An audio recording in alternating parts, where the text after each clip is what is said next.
ನಮಸ್ಕಾರ ಸ್ನೇಹಿತರೆ, ನಾನು ವಿನೋದ್ ಗೌಡ. ಸ್ನೇಹಿತರೆ, ಭಾರತವು ತನ್ನ ರಕ್ಷಣಾ ಕ್ಷೇತ್ರದಲ್ಲಿ ಮತ್ತೊಂದು ದೊಡ್ಡ ಹೆಜ್ಜೆಯನ್ನ ಇಟ್ಟಿದೆ.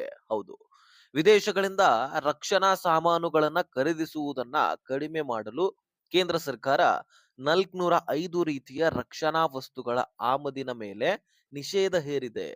ಈ ನಿರ್ಧಾರದಿಂದ 3070 ಕೋಟಿ ರೂಪಾಯಿಯ ವ್ಯಾಪಾರ ಈ ಅವಕಾಶಗಳನ್ನ ನಮ್ಮ ಭಾರತದಲ್ಲಿರತಕ್ಕಂತಹ ಕಂಪನಿಗಳಿಗೆ ಸಿಗಲಿದೆ. ಸೊ 3070 ಒಂದು ಕೋಟಿ ರೂಪಾಯಿ ದುಡ್ಡು ನಮ್ಮ ದೇಶದ ಕಂಪನಿಗಳಿಗೇನೆ ಸಿಗತ್ತೆ. ಇಲ್ಲಿಯ ವಸ್ತುಗಳನ್ನೇ ನಮ್ಮ ಭಾರತ ಖರೀದಿ ಮಾಡತ್ತೆ.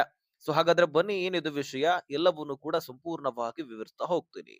ಸಾಧ್ಯವಾದ್ರೆ ಈ ವಿಡಿಯೋನ ಕೊನೆವರೆಗೂ ವಾಚ್ ಮಾಡಿ. ಸ್ನೇಹಿತರೆ, ಆಗಸ್ಟ್ 18 ರಕ್ಷಣಾ ಸಚಿವಾಲಯವು ತನ್ನ 6ನೇ ಸಕಾರಾತ್ಮಕ ಸ್ಥಳೀಕರಣ ಪಟ್ಟಿಯನ್ನ ಬಿಡುಗಡೆ ಮಾಡಿತು.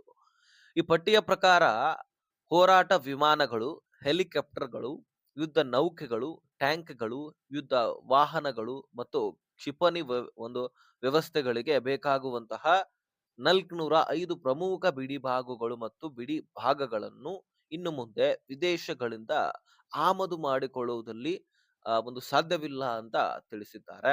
ಇದರ ಮುಖ್ಯವಾದ ಉದ್ದೇಶ ಏನಪ್ಪಾ, ಆಮದು ಯಾಕೆ ಬೇಡ ಅಂತಿದ್ದಾರೆ ಅಂದ್ರೆ, ದೇಶೀಯ ಉತ್ಪಾದನೆಯನ್ನ ಹೆಚ್ಚಿಸುವುದು ಮತ್ತು ವಿದೇಶಿ ಒಂದು ಸರಬರಾಜು ಮಾಡ್ಕೊಳ್ತೀವಿ ನಾವು.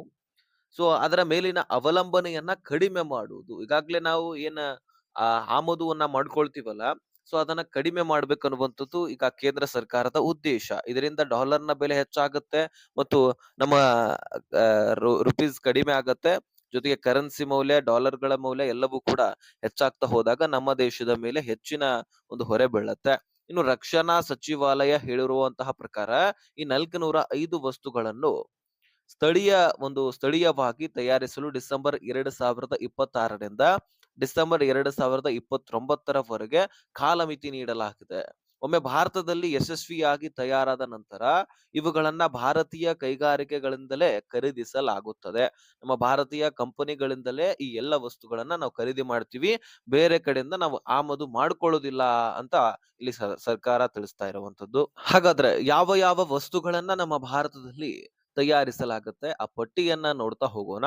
ಸ್ನೇಹಿತರ, ವಾಯುಪಡೆಯಲ್ಲಿ ಅಡ್ವಾನ್ಸ್ಡ್ ಲೈಟ್ ಹೆಲಿಕಾಪ್ಟರ್, ಜೊತೆಗೆ light utility helicopter, SU-30 MKI ಯುದ್ಧ ವಿಮಾನ, ಲೈಟ್ ಕಾಂಬಾಟ್ ಏರ್ಕ್ರಾಫ್ಟ್ ಅಂದರೆ ತೇಜಸ್ ಮತ್ತು AL-31FE ಎಂಜಿನ್ ಗಳ ಬಿಡಿಭಾಗಗಳು, ಈ ರೀತಿಯಾಗಿ ವಾಯುಪಡೆಯಲ್ಲಿ ಬೇಕಾಗಿರ್ತಕ್ಕಂತಹ ಒಂದು ಬಿಡಿಭಾಗಗಳು.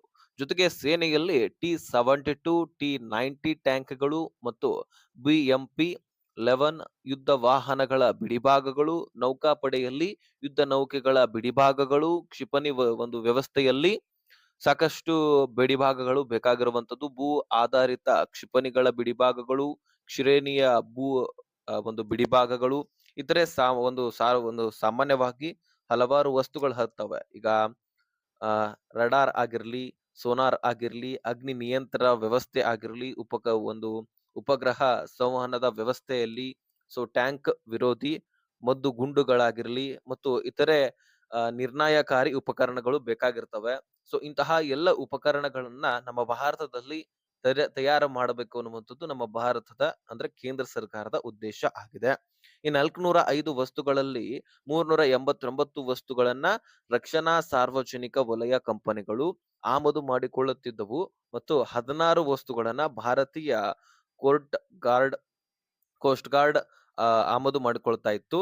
ಸೊ ಹೀಗಾಗಿ ಇದು ಒಂದು ಸರ್ಕಾರ ಒಂದು ಒಳ್ಳೆಯ ನಿರ್ಧಾರವನ್ನ ತೆಗೆದುಕೊಂಡಿದೆ ಅಂತ ಹೇಳಬಹುದು. ಯಾಕಂದ್ರೆ ನಮ್ಮ ಭಾರತದಲ್ಲಿನೇ ಇಂತಹ ಎಲ್ಲ ವಸ್ತುಗಳು ರೆಡಿ ಆಗ್ತಾ ಹೋದ್ರೆ ಬೇರೆಯವರ ಮೇಲೆ ನಾವು ಆಗೋದಿಲ್ಲ. ನಮ್ಮ ದೇಶದ ಮೇಲೆ ನಾವು ಅವಲಂಬನೆ ಆಗ್ತೀವಿ. ನಮ್ಮ ಕಂಪನಿಗಳು ಬೆಳಿತವೆ, ನಮ್ಮ ದೇಶ ಬೆಳೆಯುತ್ತೆ. ಸೊ ಮತ್ತು ನಮಗೆ ಇನ್ನು ಹೆಚ್ಚಿನ ಉಳಿತಾಯವೂ ಕೂಡ ಆಗುವಂತದ್ದು. ಸ್ವಲ್ಪ ಜನರಿಗೆ ಇದು ಯಾಕೆ ಮುಖ್ಯ ಅಂತ ಕೇಳಬಹುದು. ಹೌದು, ಇದು ಆತ್ಮನಿರ್ಭರ ಭಾರತಕ್ಕೆ ಏನು ಲಾಭ ಅಂತ ನಿಮ್ಮಲ್ಲಿ ಪ್ರಶ್ನೆ ಇದ್ರೆ, ಇದು ಸರ್ಕಾರದ ಆತ್ಮನಿರ್ಭರ ಭಾರತ ಅಭಿಯಾನದ ಮತ್ತೊಂದು ದೊಡ್ಡ ಹೆಜ್ಜೆ. ವ್ಯಾಪಾರ ಅವಕಾಶ. ಈ ನಿರ್ಧಾರವು ಭಾರತೀಯ ಕಂಪನಿಗಳಿಗೆ 3070 ಕೋಟಿ ರೂಪಾಯಿಯ ವ್ಯಾಪಾರ ಅವಕಾಶವನ್ನ ಸೃಷ್ಟಿಸುತ್ತದೆ. ಉದ್ಯೋಗ ಮತ್ತು ಹೂಡಿಕೆ. ದೇಶೀಯ ರಕ್ಷಣಾ ತಯಾರಿಕಾ ಪರಿಸರ ವ್ಯವಸ್ಥೆಯನ್ನ ಬಲಪಡಿಸುತ್ತದೆ. ಮತ್ತು ಹೂಡಿಕೆ ಮತ್ತು ಸಾವೀನ್ಯತೆಯನ್ನ ಉತ್ತೇಜಿಸುತ್ತದೆ. ಅದೇ ರೀತಿಯಾಗಿ ಆಮದು ಕಡಿತ ಆಗತ್ತೆ. ವಿದೇಶಿಗಳ ಮೇಲಿನ ಅವಲಂಬನೆಯನ್ನು ನಾವು ಕಡಿಮೆ ಮಾಡ್ಕೊಳ್ತೀವಿ. ಸೊ ಈ ರೀತಿ ಒಂದು ದೊಡ್ಡ ಹೆಜ್ಜೆಯನ್ನ ಸರ್ಕಾರ ಇಟ್ಟಿರ್ತಕ್ಕಂಥದ್ದು. ಸರ್ಕಾರವು 2029-30ರ ವೇಳೆಗೆ 3 ಲಕ್ಷ ಕೋಟಿ ರೂಪಾಯಿ ಮೌಲ್ಯದ ರಕ್ಷಣಾ ಉತ್ಪಾದನೆ ಮತ್ತು 50,000 ಕೋಟಿ ರೂಪಾಯಿಯ ರಕ್ಷಣಾ ರಫ್ತು ಗುರಿಯನ್ನ ಹೊಂದಿದೆ. ಹೌದು. ಹಿಂದಿನ ಒಂದು ಸಾಧನೆ ಏನು ಅಂತ ಕೇಳಿದ್ರೆ, ಈಗ 2020ರಿಂದ ಈವರೆಗೂ ಸರ್ಕಾರವು ಹಂತ ಹಂತವಾಗಿ ಆಮದು ನಿಷೇಧವನ್ನ ಹೊರತು ಹೇರುತ್ತಾ ಬಂದಿದೆ. ನಿಮಗೆ ಗೊತ್ತಿರಬಹುದು. ಇದಕ್ಕೂ ಮೊದಲು 5 ಪಟ್ಟಿಗಳಲ್ಲಿ 5,012 ವಸ್ತುಗಳನ್ನ ಮತ್ತು 509 ವಸ್ತುಗಳ ಶಸ್ತ್ರಾಸ್ತ್ರಗಳನ್ನ ನಿಷೇಧಿಸಲಾಗಿತ್ತು. ಅವುಗಳಲ್ಲಿ ಹಲವು ಈಗಾಗಲೇ ಭಾರತದಲ್ಲಿ ತಯಾರಾಗುತ್ತಿವೆ. SIPRI ವರದಿಯ ಪ್ರಕಾರ 2016, 2020 ಮತ್ತು 2021, 2025 ನಡುವೆ ಭಾರತದ ಶಸ್ತ್ರಾಸ್ತ್ರ ಆಮದು 4% ಕಡಿಮೆ ಆಗಿದೆ. ಆದರೂ ಭಾರತವು ಇನ್ನೂ ವಿಶ್ವದ 2ನೇ ಅತಿ ದೊಡ್ಡ ಶಸ್ತ್ರಾಸ್ತ್ರ ಆಮದುದಾರ ರಾಷ್ಟ್ರವಾಗಿದೆ. ಸೊ ಇದಕ್ಕಾಗಿ ಇದು ಕೂಡ ಇನ್ನೂ ಕಡಿಮೆ ಆಗಬೇಕು. ಆಗ ಮಾತ್ರ ನಾವು ಆಮದುವನ್ನ ಕಡಿಮೆ ಮಾಡ್ಕೊಳ್ತೀವಿ. ಹೆಚ್ಚಾಗಿ ಆಮದು ಮಾಡ್ಕೊಳ್ಳೋದ್ರಲ್ಲಿನೇ ನಮ್ಮ ಭಾರತ 2ನೇ ಸ್ಥಾನವನ್ನ ಹೊಂದಿದೆ. ಸೊ ಹೀಗಾಗಿ ನಾವು ಇನ್ನೂ ಕೂಡ ಕಡಿಮೆ ಮಾಡಬೇಕು. ನಮ್ಮ ಸ್ವದೇಶೀಯ ವಸ್ತುಗಳನ್ನ ರೆಡಿ ಮಾಡ್ಕೊಳ್ಬೇಕಾಗಿದೆ. ಸ್ನೇಹಿತರೆ, ಇದು ಭಾರತವನ್ನ ರಕ್ಷಣಾ ಕ್ಷೇತ್ರಗಳಲ್ಲಿ ಸ್ವಾವಲಂಬನೆಯನ್ನಾಗಿ ಮಾಡುವ ಒಂದು ನಿಟ್ಟಿನಲ್ಲಿ ಪ್ರಮುಖ ನಿರ್ಧಾರ. ಸೊ ಈ ನಿರ್ಧಾರದ ಬಗ್ಗೆ ನಿಮ್ಮ ಅಭಿಪ್ರಾಯವೇನು? ಕಮೆಂಟ್ ಮಾಡಿ. ಸೊ ನಾನು ತಿಳಿಸ್ಬೇಕಾಗಿರ್ತಕ್ಕಂತಹ ವಿಷಯವನ್ನ ತಿಳಿಸಿದ್ದೀನಿ. ಇಂತಹ ಇಂಟ್ರೆಸ್ಟಿಂಗ್ ಆದಂತಹ ಅಪ್ಡೇಟ್ಗಳಿಗಾಗಿ ಸೊ ನಮ್ಮ ಚಾನೆಲ್ ಅನ್ನ ಸಬ್ಸ್ಕ್ರೈಬ್ ಮಾಡಿ, ಬೆಲ್ ಐಕಾನ್ ಆಲ್ ಅಂತ ಒತ್ತಿ.